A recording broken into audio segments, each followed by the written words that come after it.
Fala, criançada, professor Andy, eu vou gravar esse pequeno vídeo para fazer uma introdução aí à estatística, tá?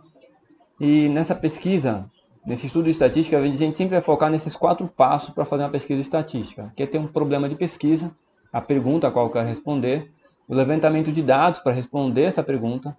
Depois que eu levantei os dados, eu preciso organizar e estudar esses dados, né? E por último é a apresentação, como eu vou apresentar. Então, no final de todo esse conjunto de aulas, a gente vai ter que ser capaz de fazer todos esses processos aqui de maneira bem estatística ou científica, tá bom?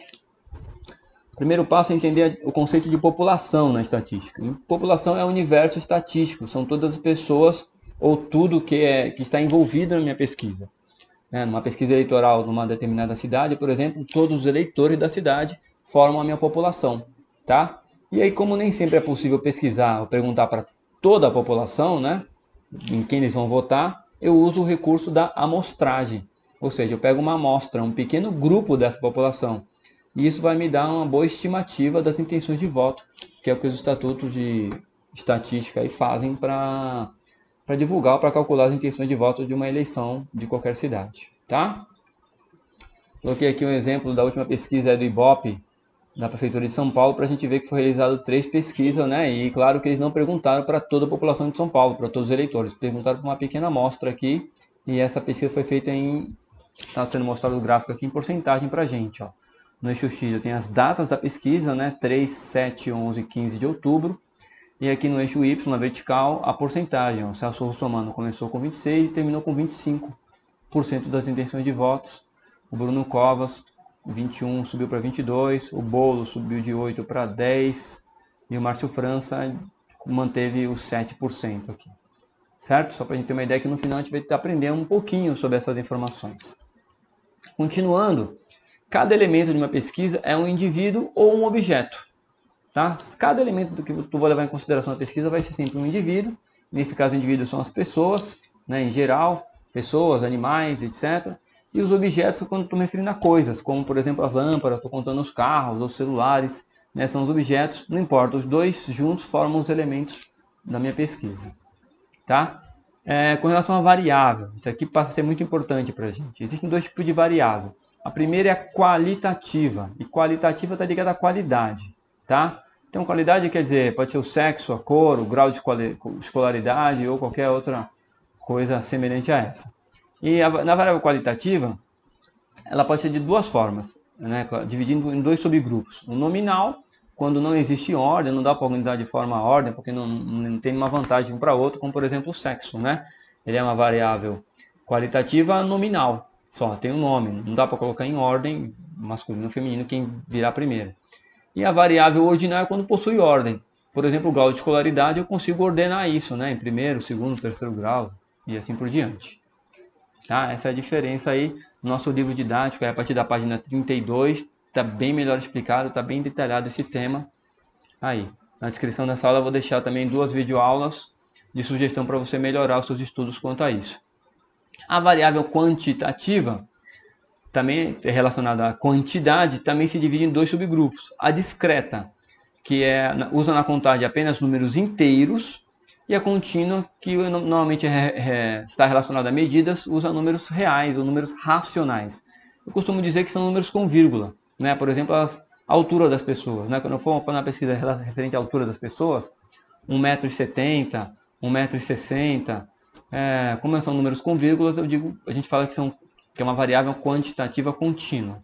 Né? Quando eu falo das intenções de voto, por exemplo, é uma variável quantitativa discreta, porque não tem como uma pessoa ter lá 37 votos e meio. Ou ela vai ter 37 ou 38 votos, só entra nesse caso aí números inteiros. Tá? Em resumo, as variáveis podem ser divididas em qualitativa, e essa por sua vez tem nominal e ordinal. Né? Nominal é sem ordem, ordinal é que leva em consideração algum tipo de ordem. A variável quantitativa, está se referindo a números, né, de quantidade, pode ser a discreta, com números inteiros, ou a contínua também com números decimais, tá? Ou frações. Próximo tópico são as frequências. Tá? Existem 2 tipos de frequência que nós vamos... Existem não, vamos estudar 2 tipos de frequência, que são as frequências absoluta, que é o número de fato. Né? Então, quando eu vou fazer a pesquisa eleitoral e consigo verificar que o fulano tem lá teve 1.300 intenções de voto, essa é a frequência absoluta, é o número real de votos ou de intenções de votos que ele teve. E a frequência relativa, quando eu expresso isso normalmente em porcentagem, eu vou relativizar esses números, tá? A mais usada com certeza é a porcentagem. Tá? A frequência absoluta eu uso FA e a frequência relativa eu uso FR. Então aqui um exemplo para você praticar aí, ó. Imagina a comunidade da Escola Estadual Jardim Boipeba. Ela é contra ou a favor o retorno das aulas? Então eu vou fazer uma pesquisa só para diversificar aqui um pouco, separando por gênero, não masculino e feminino. Então você vai pesquisar e vai anotar as informações. Quantos do sexo masculino são contra e quantos são a favor. E aqui embaixo você vai calcular o total, que é a soma de tudo isso. Do sexo feminino a mesma coisa. Vai perguntar para todo mundo e vai anotar os contra, a favor e dar a soma de tudo isso. A frequência absoluta, também vou somar, e a frequência relativa vou calcular a porcentagem. Vou mostrar isso para você aqui, usando o Excel, né? Fica mais fácil. Aqui, vamos supor que a gente pesquisou na nossa escola lá e eu vi que entre os meninos, lá entre o sexo masculino, eu vi que, sei lá, 150 são contra e 150 são a favor. E das meninas, eu vi que em relação ao retorno das aulas, vou colocar um número qualquer aqui, 200 são contra e 200 também são a favor. Então observa que aqui embaixo eu já calculei o total, né? 150 mais 150 deu 300 no total, 200 mais 200 aqui total deu 400. Aqui eu dou a soma do total de votos, que é 700. Aqui observa, ó, frequência absoluta é o número. Quantas pessoas no total são contra o retorno às aulas? No nosso caso, 350. E a favor também, ó, dei a soma, né, de 150 com mais 200, também 350. E agora eu vou calcular a frequência relativa, que é transformar esse número em porcentagem. Aí para ficar mais fácil para você, ó, é só dividir o 350, que foi o número de votos obtido aqui pelo contra, e dividir sempre pelo total. Ó. Dividindo pelo total vai dar 0,5. Quando eu pego esse número e multiplico por 100, eu transformo isso em porcentagem, né? Deu 50%. Vou repetir o processo aqui, ó. Vou dividir os 350 de novo, que são o número de pessoas a favor ou retorno às aulas, e vou dividir por 700. Vai dividir sempre pelo total, filho, ó. Aí, ó, deu 0,5 também no nosso caso. Quando eu pego esse número e multiplico por 100, eu transformo isso em porcentagem. Tá bom? 50% aí para cada lado, para não influenciar, inclusive, em futuras pesquisas que haverá aí na escola.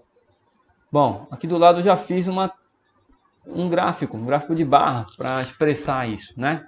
Lembra que nesse processo, naquele problema de pesquisa é a pergunta, eu já fiz o levantamento, agora eu estou no processo de organização e estudo dos dados.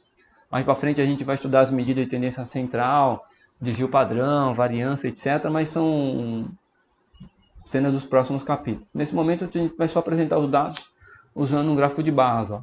50% são contra, 50% a favor. O total, óbvio, tem que dar sempre 100% brasileiros. Tá? É isso aí. Espero que tenha ajudado. Tem atividade lá no Classroom. Vamos estudar e fazer. E assistir mais videoaulas para tentar melhorar a compreensão desse assunto. Até a próxima.